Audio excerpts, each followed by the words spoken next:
foto-foto tersebut. Nah, tapi memang jalan desa itu bagian yang langsung, ya, yang langsung menarik bagi banyak pihak, termasuk tentu saja bagi desa itu sendiri, bahwa di awal seperti itu. Nah, saya kira kita perlu melihat sebetulnya realitasnya seperti apa. Jadi sebagian akan mengatakan, wah, dana desa dipakai untuk infrastruktur, kenapa tidak yang lain? Dalam beberapa rapat disebutkan misalnya, kenapa pemberdayaan kok nilainya sedikit? Misalnya seperti itu. Ya, tapi jangan cuma dilihat nilainya, ya. Karena jalan desa, 1 meter jalan desa, kalau dilihat dari data yang dikumpulkan oleh teman-teman tenaga pendamping profesional, jumlah berapa meter jalan dibanding dengan rupiah yang dikeluarkan. Itu kalau rupiah dibagi panjang jalan, 1 meter jalan yang dibangun itu nilainya 1.700.000. Jadi kalau membangun 1.000 meter, ya berarti sekitar 175 juta. Jadi kalau 500 meter ya berarti ya sekitar hampir 80 juta. Bandingkan membangun satu jalan, ya, satu kegiatan jalan, ya, dengan kegiatan-kegiatan pemberdayaan yang lazimnya berupa pelatihan, kemudian membuat demplot dan sebagainya. Ya pasti 75.000 itu jadi berbagai macam pelatihan. Pelatihan pasti harganya sedikit dan konsekuensinya ketika dikumulasi banyak kegiatan pemberdayaan, tapi memang tentu saja harganya lebih murah daripada membangun infrastruktur. Membangun jembatan misalnya, itu kalau dilihat panjang jembatan dibanding rupiah dana desa yang dikeluarkan, 1 meter jembatan itu nilainya hampir 30 juta untuk melihat itu. Jadi karena itu memang infrastruktur bagian yang bisa jadi nilai rupiahnya sangat tinggi. Jadi sekarang kita ya atas jasa rekan-rekan sekalian, tenaga pendamping profesional yang mencatatkan seluruh kegiatan itu, kita sekarang bisa mengetahui berapa rata-rata biaya membuat sumur, rata-rata biayanya berapa. Kemudian membuat irigasi di desa rata-rata berapa. Itu kita sekarang jadi bisa mengetahui itu semua. Nah, jalan desa memang bagian yang itu sangat sangat dibutuhkan. Dan kalau kita lihat kondisinya dari tahun ke tahun, ini adalah dana desa yang dipakai untuk membangun jalan. Benar bahwa di awal 2016-2017 itu panjang jalan desa yang dibangun dengan dana desa itu langsung tinggi. 60.000 kilometer, 61.000 kilometer selama tahun-tahun itu. Tapi sudah rendah sekarang. Bahkan di tahun 2023 itu kalau kita menghitung dari APBDes, bukan dari realisasi ya, dari APBDes, itu kemungkinan tahun ini hasrat desa untuk membangun jalan sudah sangat rendah. Artinya dengan dana desa yang makin meningkat, sementara jalan yang akan dibangun sudah sangat rendah, itu berarti desa saat ini sedang beralih untuk mengerjakan jenis-jenis pembangunan yang lain. secara nasional begitu. Jadi penting kita melihat kondisi uh, di level nasional sehingga ketika kalau istilah di dalam metode penelitian itu uh, kita seringkali melihat langsung lapangan itu. Kita melihat pohonnya. Tapi bagaimana kondisi se-Indonesia? Bagaimana kondisi hutannya? Ya. Jadi dengan cara ini kita mengetahui hutannya sehingga ketika kita di lapangan kita relatif akan bisa memahami konteks membangun jalan di desa dalam kaitan dengan level nasional. Jadi di sini kita lihat 2015 ya 2015 kan memang jumlah dana desa yang disalurkan sekitar 21 triliun ya. Kemudian di 2016 itu 2 kali lipat sampai 49 triliun. Kemudian di 2017 itu uh, sudah mulai naik lagi ke 60 triliun. Jadi meskipun dana desanya naik, ternyata membangun jalan bagi warga desa sendiri, hasil musyawarah desa itu ya, itu ternyata ya naiknya paling tinggi selama 2015-2023 itu 61.000 kilometer jalan desa. Ada sempat yang menanyakan apakah itu jalan baru ataukah itu jalan rehab. Nah ini hitungannya itu memang digabung antara jalan baru dan jalan rehab. Karena makna dari rehab jalan kalau di desa itu dalam studi yang dijalankan Kementerian Desa memang isinya memperbaiki jalan, meningkatkan kualitas jalan, dan kemudian membuat jalan itu fungsional. Memang ada hal yang menarik tentang jalan desa, bahwa jalan penghubung antar desa saat ini bahkan boleh didanai sampai ke level APBN menurut Undang-Undang Jalan yang terbaru. Artinya memang secara nasional perihal jalan desa ini menjadi sangat krusial dan masih dianggap penting sampai pemerintah pusat pun dengan undang-undang yang baru itu diberi wewenang intervensi untuk membangun jalan desa. Jadi semuanya tentu saja dengan semangat untuk mempermudah desa, membuka akses bagi warga desa untuk keluar gitu. Nah, makanya di dalam undang-undang terbaru demikian. Sementara real di lapangan, kalau kita lihat dari dana desa saja, itu kondisinya demikian.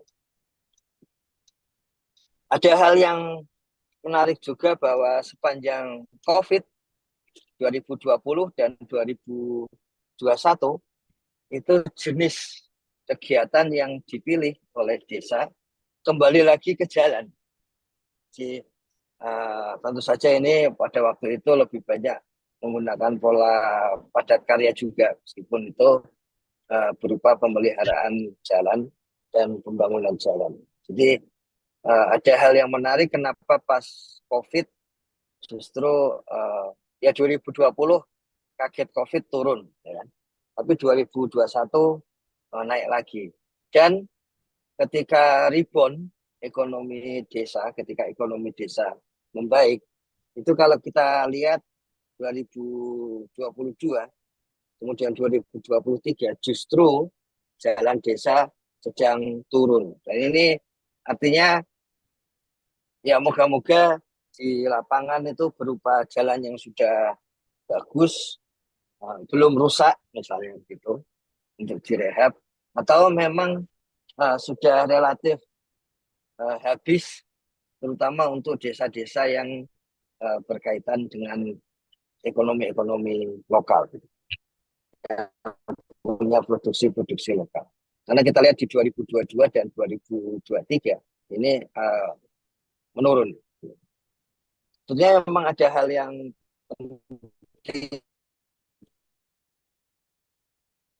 berkaitan dengan hubungan perumahan kemudian di desa ya, permukiman yang ada di desa dengan adanya apa namanya itu eh, jalan yang kalau kita kenal sekarang adalah jalan usaha tani dan sebagainya. Nah, di dalam Monef Dana Desa yang datanya dikumpulkan para pendamping desa itu sekarang sudah bisa terpilah berbagai jenis jalan. Tapi kalau itu digabungkan per 6 September itu ditunjukkan bahwa total jalan yang dibangun, jangan lupa dibangun itu artinya dibangun dan ditingkatkan kualitasnya. Ada yang ya di masa-masa seperti ini ada yang oh itu nggak bangun jalan, itu rehab jalan ya. Tapi rehab jalan tidak seperti di kota yang cuman nambahin aspal kan begitu. Kalau di desa rehab ya jalan yang tadinya memang sulit kemudian dibuat menjadi mempermudah transportasi. Terutama di samping transportasi orang adalah transportasi barang. Nah, di uh, dari tahun 2015 sampai tahun 2023 per 6 September itu ditunjukkan bahwa jalan desa itu terbangun sampai 326.162 kilometer. Ingat rata-rata 1,7 juta per meter. Jadi berapa dana desa yang dibelanjakan oleh warga desa untuk membangun jalan jadi kelihatan. Jembatan ini bahkan lebih mahal lagi tadi. Kemudian pasar desa. Ini angka ini jangan dikira infrastrukturnya cuman ini ya, tapi ini angka pertama yang sempat dikumpulkan waktu itu oleh para tenaga pendamping profesional di akhir tahun 2017 waktu itu. Ya. Kemudian 2018 mulai teratur. Jadi pada saat itu yang paling banyak muncul ini. Ya. Contohnya ini, contohnya. Kenapa internet nggak dimasukkan? Padahal itu bagian yang muncul. Tapi karena memang internet baru muncul belakangan. Jadi ini uh, versi 6 September yang menunjukkan itu. Kenapa disebut versi 6 September? Ya karena hasil kompilasi dari rekan-rekan tenaga pendamping profesional.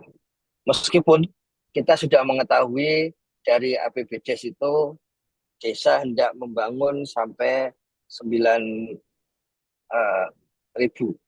kilometer untuk tahun ini. Jadi kondisinya sampai saat ini 2015-2023 adalah 328.162 kilometer untuk jalan desa. Nah, apakah itu memang punya pengaruh ke desa? Membangun jalan itu apakah memang punya pengaruh ke desa? Ini kalau dilihat dari kondisi desa yang jalannya dianggap berkualitas, definisi berkualitas pada saat ini adalah jalan beraspal dan jalan beton. Ya. Kalau dulu jalan beton tidak termasuk berkualitas, tapi aspal. Tapi sekarang dengan adanya pengetahuan baru bahwa beton ini lebih tahan lama, kemudian menjadi jalan beton. Sampai tahun 2022 sampai tahun lalu itu jumlah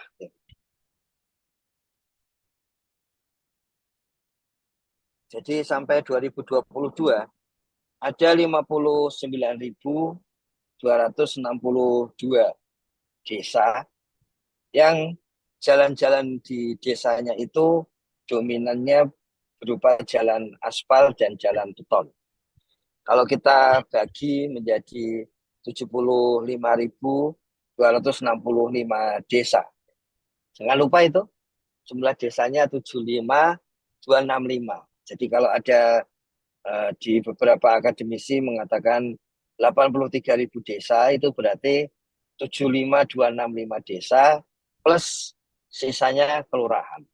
Jadi yang belum bisa membedakan desa dan kelurahan karena dianggap paling bawah gitu. Seperti itu. Kenapa ini perlu disampaikan? Karena eh, Menteri Desa PDT dan Transmigrasi Gus Salim itu menemui bahkan ada pejabat-pejabat tinggi yang belum membedakan antara desa dan kelurahan, sehingga sempat ada rancangan beberapa rancangan untuk kebijakan apakah sebaiknya desa dan kelurahan. Loh, tapi itu dua entitas yang berbeda untuk aspek-aspek yang sifatnya politik, kemudian aspek-aspek yang sifatnya pemerintahan. Makanya kemudian akhirnya tidak jadi. Jadi 59262 desa saat ini yang dominan jalan desanya jalan aspal. Artinya itu 79% desa-desa di Indonesia itu jalan aspal dan beton. Kapan nanti kemungkinan dengan laju seperti sekarang ya yang apa namanya lajunya kalau kita lihat kemarin pada minggu lalu kita lihat bahwa pada masa pandemi ada penurunan ya, untuk infrastruktur yang dibangun desa begitu. Tapi kita menduga dengan pola-pola yang ada itu di tahun 2033 itu target atau kemungkinan besar dengan kondisi yang ada sekarang ini semua desa di Indonesia itu sudah jalan aspal dan beton dominannya. Meskipun ini disadari ini Kang Iman kerabat desa sekalian bahwa saat ini yang tidak jalan aspal beton, jadi jalannya masih terutama tanah, itu justru di wilayah yang terpencil, kemudian wilayah-wilayah yang memang pulau-pulau, terutama yang terluar dan sebagainya. Waktu kami ke Rotendao sampai ke pulau terluar selatan, ya, itu jalannya sudah beton sampai ke ujungnya. Tidak hanya jalan yang kabupaten, tapi di desanya. Tapi saya kira yang kemarin dilihat yang paling rumit kalau melihat datanya itu adalah jalan-jalan di desa-desa di Papua, terutama yang ada di kecamatan di pegunungan.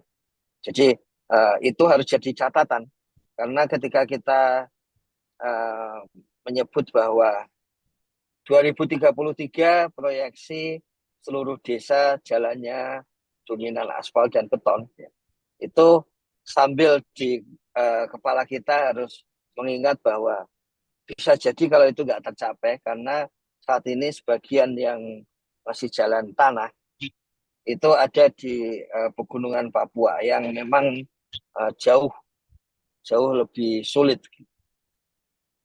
Ada yang mengatakan begini, setelah ada presentasi mengenai bedanya pembelanjaan APBDes antara desa-desa di luar Papua dengan Papua, itu kok malah Papua yang paham pemberdayaan ya, karena alokasi untuk pemberdayaan anggarannya itu lebih banyak daripada pembangunan.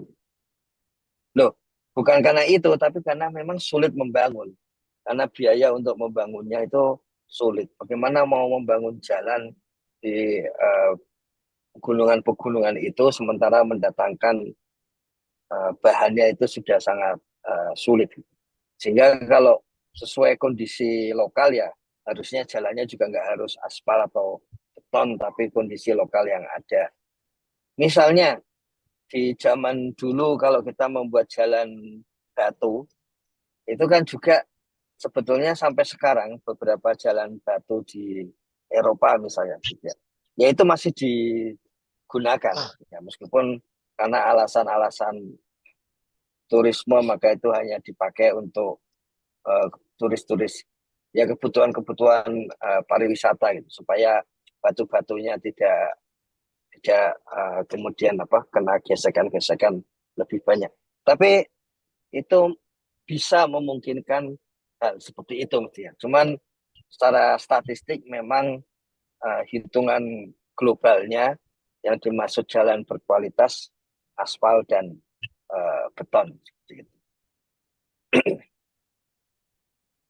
Nah, jadi kalau kita ingat ketika diproyeksikan 2033, itu sebetulnya ya sambil kita ingat bahwa eh, apa namanya itu ada desa-desa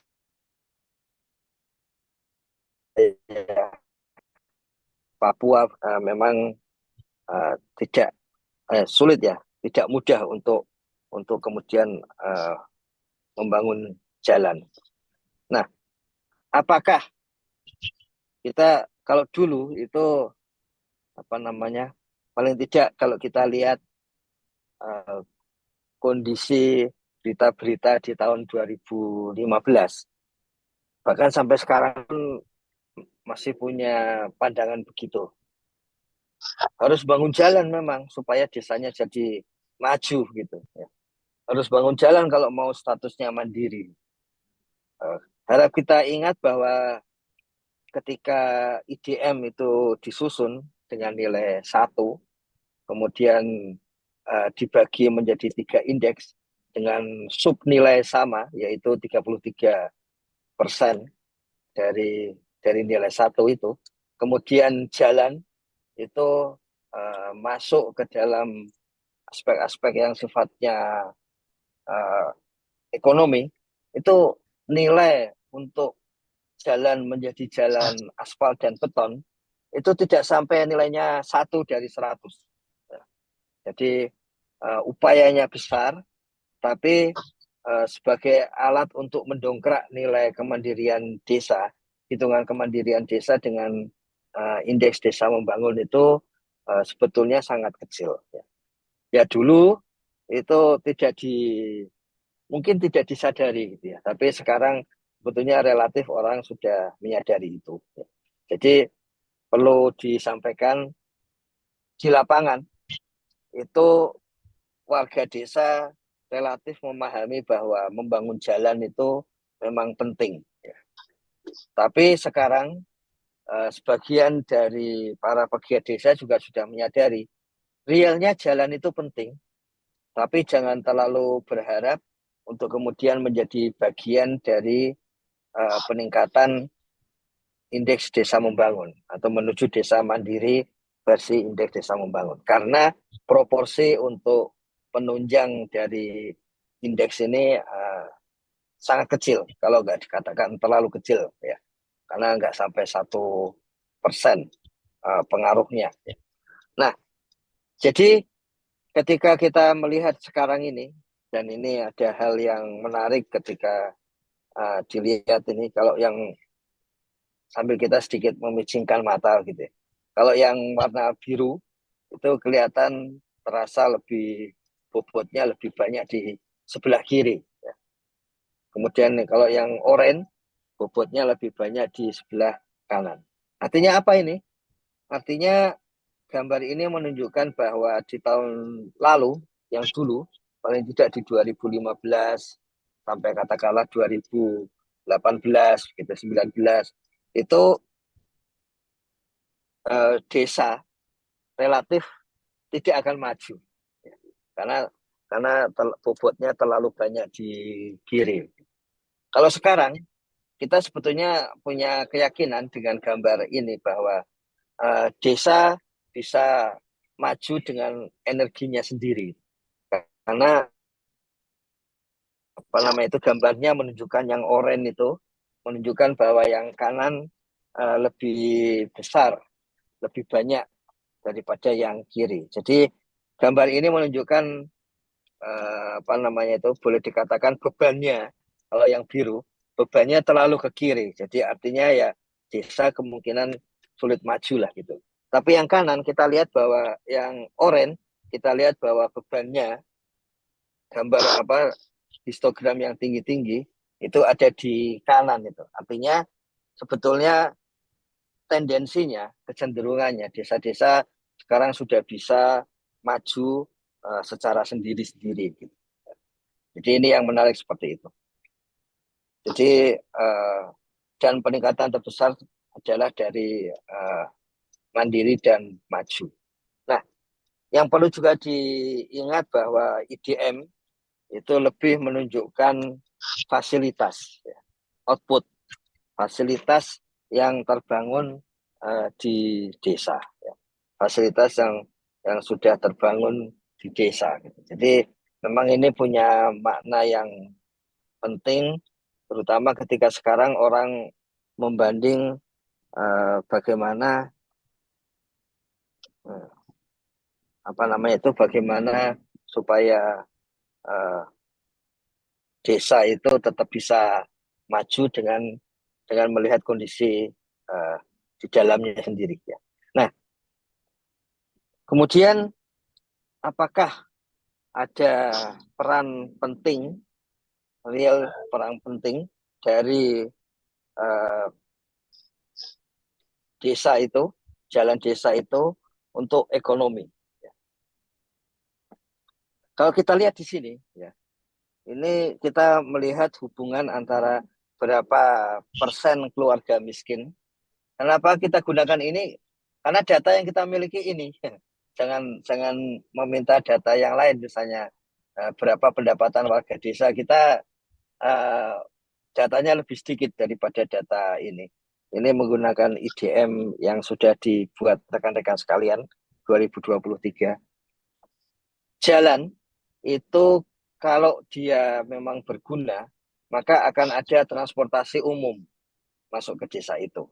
Tapi kalau jalan itu nggak berguna, transportasi umum juga nggak akan masuk. Transportasi umum itu kalau memang ekonominya kemudian bangkit di wilayah desa itu, maka transportasi umum itu akan ada tiap hari. Bahkan di dalam IDM itu disebutkan, seperti juga di dalam podesnya BPS, tiap hari itu bisa siang dan malam. Itu pertanyaan berikutnya, ya. Paling tidak dari indikator apakah transportasi umum kemudian masuk ke desa, ya, itu dibandingkan dengan keluarga miskin itu untuk indikasi semakin kecil keluarga miskin, ekonomi desa itu bisa kita katakan cenderung meningkat, gitu. Jadi harusnya semakin kecil persentase keluarga miskin, transportasi umum semakin tinggi atau sebaliknya. Nah, ini menunjukkan bahwa angka ini menunjukkan bahwa memang benar bahwa transportasi umum itu meningkatkan ekonomi warga karena ada hubungan negatif terbalik antara semakin kecil persentase keluarga miskin, semakin desa itu berpeluang mendapatkan transportasi umum. Dan ini signifikan, sangat signifikan. Artinya boleh kita percaya sampai 99%. Nah, persoalannya adalah bahwa angkanya itu tidak sampai 0,6 misalnya seperti itu. Kadang orang orang membuat patokan 0,5. Angkanya ini terlalu kecil, 0,092 dan 0,115. Artinya apa? Artinya ya memang memang bahwa eh, jalan itu punya pengaruh, ya, untuk eh, mengurangi kemiskinan di desa gitu. Tapi tidak tidak banyak, bahkan boleh dikatakan sangat kecil karena pengaruhnya tidak sampai 1% atau ya 1,1%. Pengaruhnya cuma segitu. Jadi artinya untuk meningkatkan ekonomi warga ternyata tidak hanya butuh jalan, ya. Apakah jalan itu yang utama? Statistik ini menunjukkan paling tidak bagi orang miskin bukan jalan, ya, komponen utama untuk meningkatkan ekonomi seperti itu. Ini apa namanya, temuan-temuan baru yang menarik, makanya kita perlu diskusikan karena bagaimanapun ini mengambil data se-Indonesia, sementara kerabat desa sekalian, rekan-rekan sekalian mengalami sendiri desa per desa. Jadi apakah jalan punya punya pengaruh? Iya, apakah pengaruhnya penting? Ternyata kok tidak. Masih butuh komponen lain untuk membuat ketika kita membangun jalan itu, kemudian ekonomi di desa kemudian berkembang. Ini Gus Panudi menulis di chatroom, untuk membangun jalan di pegunungan tidak harus aspal dan beton, eh, tapi pakai konstruksi jalan pelasah. Ya. Menarik itu. Saya kira benar. Persoalannya adalah gini, Gus. Jadi real, makanya itu jangan sampai dihilangkan, apa namanya itu, bahwa bisa seperti itu, jangan sampai dihilangkan. Tapi statistik dunia yang kemudian digunakan di Indonesia sekalian itu memang masih jalan aspal dan beton diberi nilai tinggi. Itu saja sih. Tapi kalau desa ternyata membuktikan bahwa jalannya tidak harus itu, jangan terus disalahin, biarin aja jalannya itu. Toh sudah pas di desa. Saya kira pendekatan mengenai jalan di pegunungan Papua, karena kita sebagian besar nanti ketika yang lain sudah terentaskan dari ketertinggalan itu, yang sangat tertinggal terutama banyak di Papua itu, kayaknya makanya kita perlu dialog, diskusi, dan kalau ada inovasi disampaikan itu, mungkin di sana memang nggak harus jalannya itu aspal dan beton gitu, tapi tetap berguna bagi masyarakat di sana.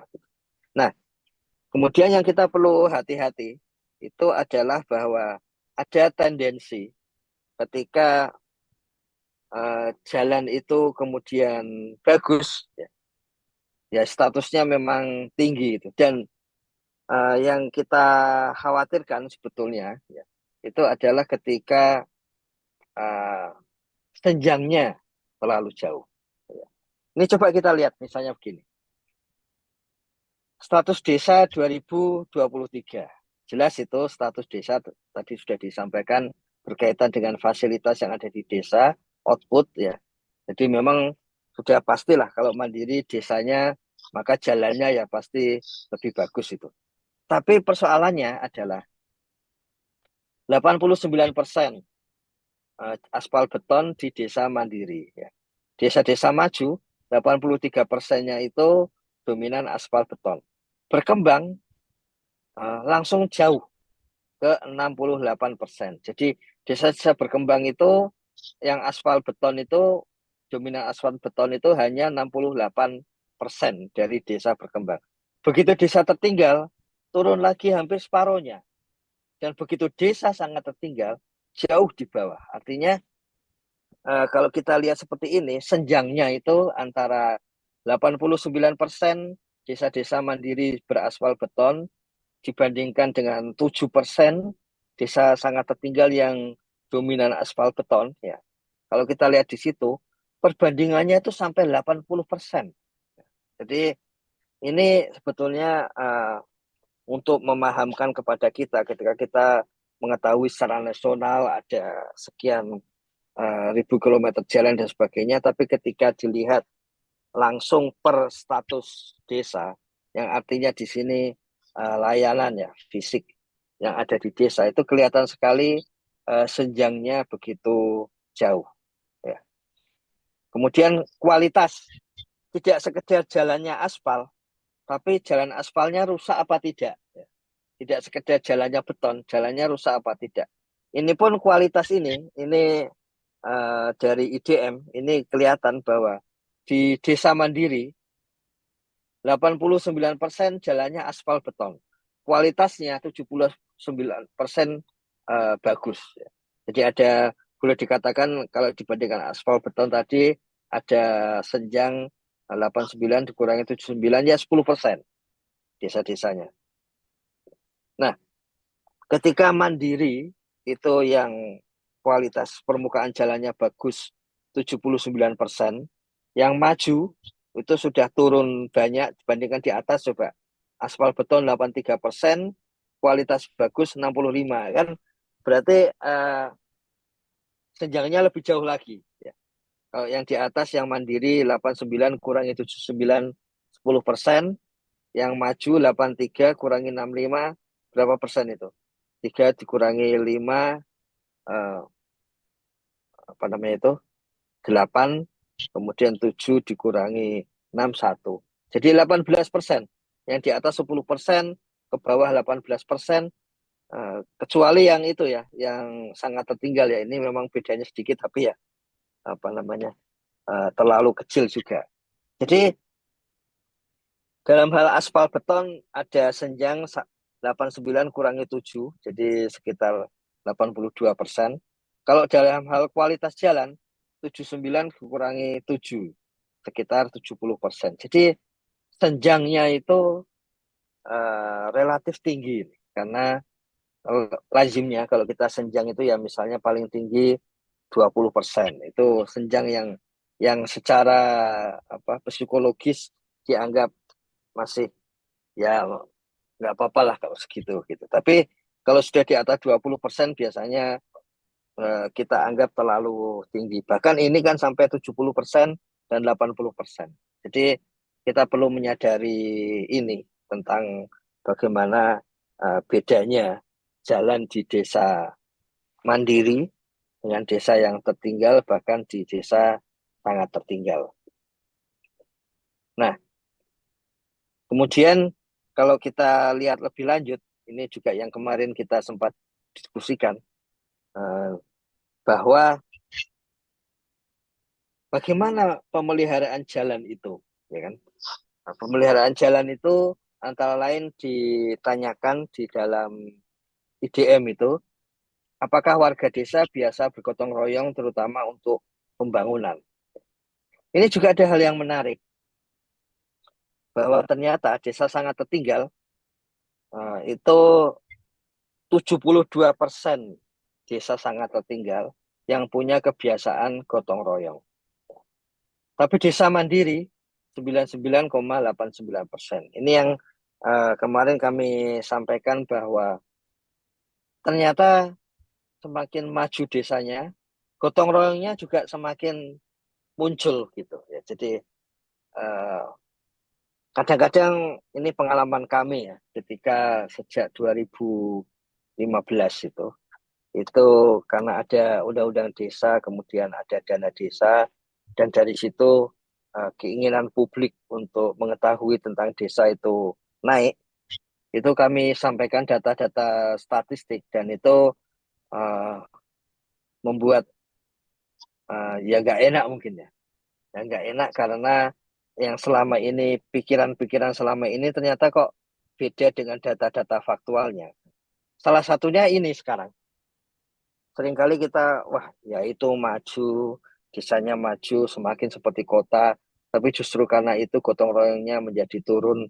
Tapi data dari desa, dari IDM, yang juga dibantu para pendamping itu juga menunjukkan ini malah, bahwa ketika desa yang sangat tertinggal, 72%, ya tetap tinggi sih yang bergotong royong, tapi ini 72%. Dibandingkan dengan yang mandiri, itu 99%. Jadi kalau kita lihat kesenjangannya 99 dikurangi 72, 9 kurang 2, 7, kan 27% itu kesenjangannya antara desa mandiri dengan desa sangat tertinggal ketika melakukan gotong royong. Jadi ini menunjukkan ya perlu didalami lebih lanjut kenapa gotong royong desa sangat tertinggal juga ikut kurang, karena mungkin apakah sudah ya nggak ada objek untuk gotong royong, nggak ada itu.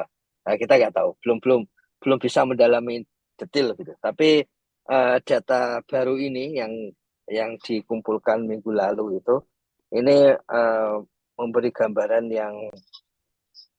baru tentang gotong royong desa. Selama ini kan kita gotong royong desa tanpa strata desa. Kalau sekarang kita melihat gotong royong desa dengan strata, dan ada angkanya lagi. Bahkan kalau di SDG desa ada by name by address, siapa saja warga desa yang ikut gotong royong. Kemudian tentang padat karya tunadesa. Ini bagian kalau kita mendengar pidato Profesor Honoris Causa dari Menteri Desa, PDT dan Transmigrasi, Gus Salim, itu dia menyebutkan bahwa konsep holopis kuntul baris atau gotong royong itu kemudian diterapkan di dalam PKTD, padat karya tunai desa. Jadi ini bagian dari kegotong royongan warga desa yang kemudian dikembangkan menjadi satu program gitu. Jadi laki-laki dan perempuan di 2020, kalau kita lihat di sini perempuan dan laki-laki lebih banyak laki-laki sampai 2022. Di 2023 ini kalau melihat APBDes, melihat APBDes itu akan muncul 4.591.153 orang yang akan bergotong royong ya, di 2023. Ini peningkatan yang sangat pesat. Jadi kita bisa melihat juga hal yang menarik juga di sini. Ketika COVID, apakah gotong royong menurun? Ternyata iya. Ya. Kita lihat di 2020, 2021 demikian. Meskipun bisa jadi di situ karena APBDes kemudian tidak menggunakan pola PKTD, tapi regulasi yang disusun diarahkan supaya bisa mungkin PKTD. Tapi yang jelas menurun. Tentu saja ada pengaruh-pengaruh lain ya, misalnya apakah tidak dilaporkan oleh tenaga pendamping profesional ya bisa saja gitu. Tapi sejauh datanya ada, itu kemudian pembacaan kita menjadi melihat bahwa ketika COVID itu pandemi ternyata juga menurunkan gotong royong. Tapi kemudian sekarang jadi naik lagi di 2023. Kalau kita bandingkan dengan tadi bahwa saat ini justru kemungkinan APBDes itu menunjukkan bahwa jalan yang desa yang akan dibangun turun, maka kita bisa punya bayangan bahwa ketika PKTD meningkat, kemungkinan itu sudah beralih tidak hanya jalan desa, tapi terutama kepada infrastruktur yang lain. Karena PKTD-nya naik, tapi rancangan jalan desa turun. APBDes jalan desa turun, tapi APBDes PKTD naik. Jadi kemungkinan PKTD ini akan dijalankan terutama di luar jalan desa. Jangan sampai misalnya kita sudah tahu begini, terus kita kalau memberi contoh, ya PKTD itu ya seperti kita memelihara jalan, kita membersihkan rumput-rumput di jalan dan sebagainya. Bawang di sini justru jalannya semakin turun gitu, sementara PKTD-nya naik. Jadi contohnya mungkin ya lebih baik di luar itu, misalnya membuat irigasi bersama atau apa dan sebagainya. Karena secara nasional itu menunjukkan padat karyanya, jumlah orangnya akan naik, tapi jalan yang akan dibangun dan dipelihara akan turun. Jadi kalau kita simpulkan ini, Kang Iman, kerabat desa sekalian, ya, memang jalan desa tadi pengaruhnya kepada ekonomi, terutama golongan miskin ya, itu tidak ya seman 1% begitu. Tapi secara kualitatif kalau kita lihat jalan yang bagus, pertama kemudian mendatangkan transportasi umum ya. Dan ketika transportasi umum itu semakin berjalan baik, maka ekonominya baik. Dan kalau kita lihat perbandingan antara desa mandiri dengan desa sangat tertinggal supaya kelihatan kontrasnya, itu jadi kelihatan sekali itu bagaimana jalan desa yang beraspal dan kemudian beton serta kualitasnya bagus itu juga lebih banyak ada di desa mandiri. Jadi kita bisa menduga salah satu problem yang mungkin muncul dalam pembangunan desa di masa depan itu ya kesenjangan ini.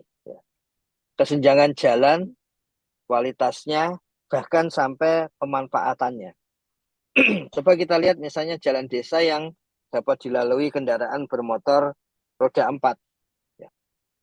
Di desa mandiri 95% desa mandiri itu jalannya bisa dilalui kendaraan bermotor roda 4 sepanjang tahun.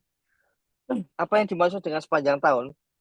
Sejak tahun 80-an itu Robert Chambers itu menulis tentang buku Membangun Desa mulai dari belakang. Kenapa disebut mulai dari belakang oleh Robert Chambers? Dia melihat di India membangun desa itu harus sesuai dengan sudut pandang masyarakat. Dari belakang itu maksudnya adalah bottom up seperti itu. Nah, menurut Robert Chambers, jangan menjadi turis kalau mau ke desa, yaitu datang ke desa pada musim kemarau atau musim panas. Ketika desa itu meskipun jalannya tidak aspal, dia pakai kasus India ya. Meskipun jalannya tidak aspal, jalan tanah, tapi mudah dilalui. Cobalah datang ke desa pada musim penghujan. Musim ketika untuk masuk ke desa dengan jalan tanah ya, itu uh, butuh perjuangan untuk masuk ke desa. Dan nanti akan butuh perjuangan lagi untuk keluar dari desa. Jadi karena itu di dalam kuesioner di IDM maupun di dalam PODES, potensi desa, itu disebutkan bisa dilalui kendaraan bermotor roda 4. Kendaraan bermotor roda 4 itu artinya jalannya lebar kan. Sehingga kemungkinan untuk transportasi barang itu menjadi tinggi. Sepanjang tahun, artinya di musim hujan pun desa itu masih bisa ditempuh gitu. Jadi sepanjang tahun. Kalau sepanjang tahun kecuali saat tertentu, misalnya desa ini selalu ada banjir bandang dari sungai yang meluap setiap tahun, nah itu berarti selama sekian hari dia nggak bisa dilalui itu musim tertentu. Atau tidak dapat dilalui sepanjang tahun. Nah, desa sangat tertinggal hanya 25% desa sangat tertinggal yang bisa dilalui kendaraan bermotor roda 4 sepanjang tahun. Desa tertinggal 45%. Desa mandiri 95% dan maju 90%. Ini warning buat kita semua gitu bahwa pola-pola kesenjangan fasilitas mulai muncul. Kemudian angkutan umum. Apakah ada yang sudah bisa beroperasi tiap hari? Desa sangat tertinggal 9%. Desa mandiri 75%. Jadi kita bisa melihat bahwa fasilitas jalan bagus bisa dilalui kendaraan roda 4 95% di desa mandiri. 95% itu kemudian bisa membuat ada fasilitas angkutan umum. Karena angkutan umum itu kan artinya swasta. Orang-orang itu menginvestasikan angkutan umum supaya dia masuk ke desa. Dari 95% itu menjadi benefitnya, outputnya 95%, outcome-nya itu 75%. Ada angkutan umum. Di desa sangat tertinggal, outputnya rendah 25%, outcome-nya juga rendah 9%. Ya, seperti itu. Kemudian kalau kita lihat bagaimana jam operasional dari angkutan umum utama itu eh, di desa mandiri itu siang dan malam hari itu sampai 37%. Di desa sangat tertinggal hanya 2%. Jadi ketika siang dan malam hari itu semakin sedikit lagi ya 37%. Desa sangat tertinggal siang dan malam hari cuman 2%. Jadi artinya adalah bahwa ya semakin sedikit saja untuk desa desa sangat tertinggal untuk bisa merasakan angkutan umum yang ada di siang dan malam hari gitu. Jadi ini menunjukkan bahwa uh, warning bahwa desa kemungkinan kesenjangan antara desa mandiri ya, kemudian sampai ke desa uh, sangat tertinggal itu bedanya sangat jauh gitu. Ada pertanyaan dari Gus Indarto di Gunung Kidul. Jadi prosesnya ini Gus, untuk SID itu memang lebih banyak menggunakan yang real. Jadi kalau kita menggunakan IDM itu kan yang dominan, ya. Dominannya ada di mana kita nggak tahu di RT mana, maka harus pakai yang real gitu. Tapi untuk data-data yang level desa itu bisa digabungkan. Nah, nah, nanti kita bisa cek lebih lanjut mengenai hal ini. Jadi kira-kira itu Kang Iman yang bisa disampaikan bahwa memang eh, kondisi jalan desa kalau kita telisik liku-likunya lebih dalam begitu, ya seperti tadi itu. Dan itu kalau menurut kami ya, sebaiknya desa sangat tertinggal dan tertinggal segera mengejar ketertinggalan itu.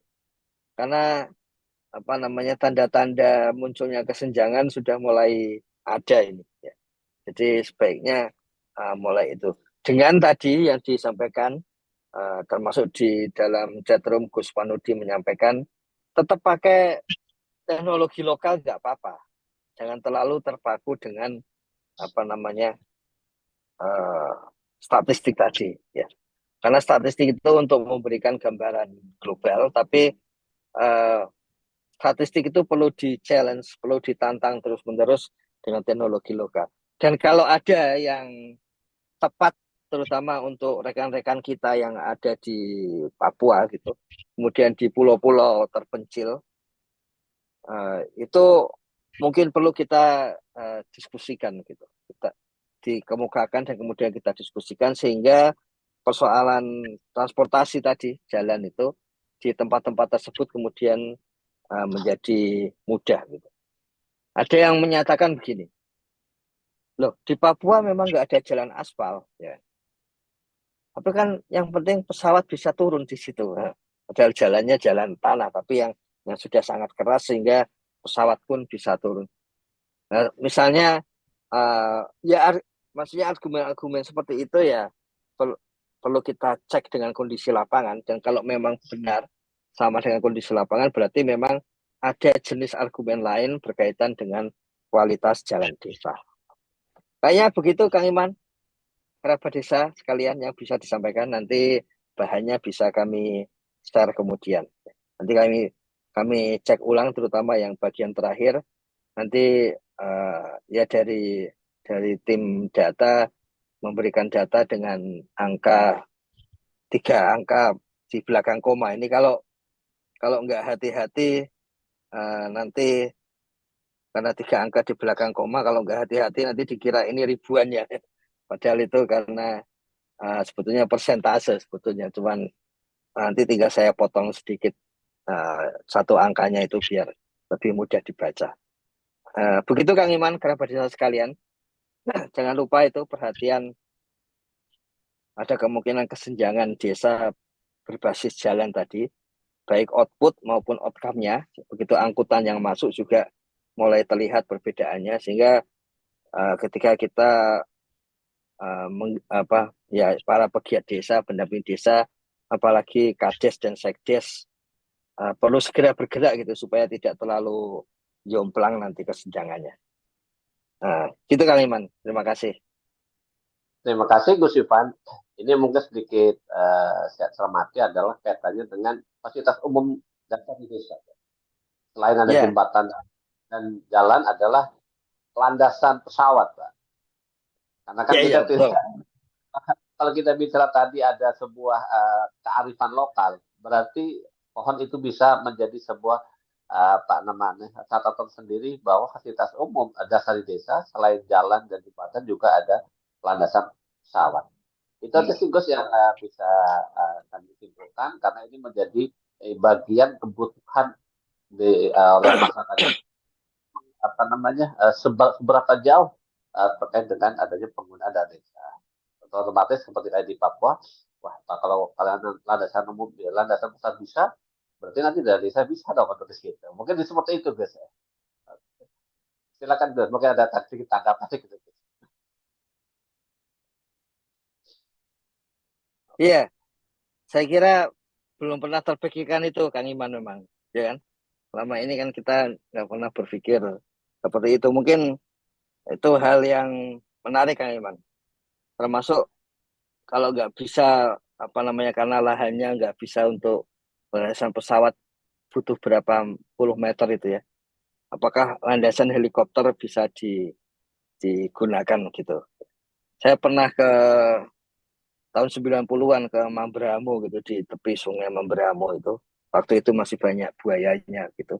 Ya tentu saja pakai helikopter bahkan kalau zaman dulu tuh helikopter perang yang kayak di Vietnam itu sama RPKAD waktu itu ya untuk meneliti di sana gitu. Saya kira menarik itu Kang Iman. Hal-hal baru yang memang belum terpikirkan terutama untuk wilayah-wilayah yang memang khas ya seperti itu ya. Coba nanti jadi kelihatan menarik itu. Dana desa Saya setuju dipakai juga. untuk membangun ya. Dana desa membangun landasan pesawat dan landasan helikopter. Padahal ya memang itu kebutuhannya. Siap. Ya, ditambah satu lagi Gus, ini ada desa-desa kan yang di apa tepi-tepi kepulauan-kepulauan yang terpisah-pisah. Itu juga bisa untuk mungkin membuat apa namanya dermaga gitu, miliknya desa karena untuk tambatan perahu itu juga harus bisa diakomodir itu menjadi bagian fasilitas juga.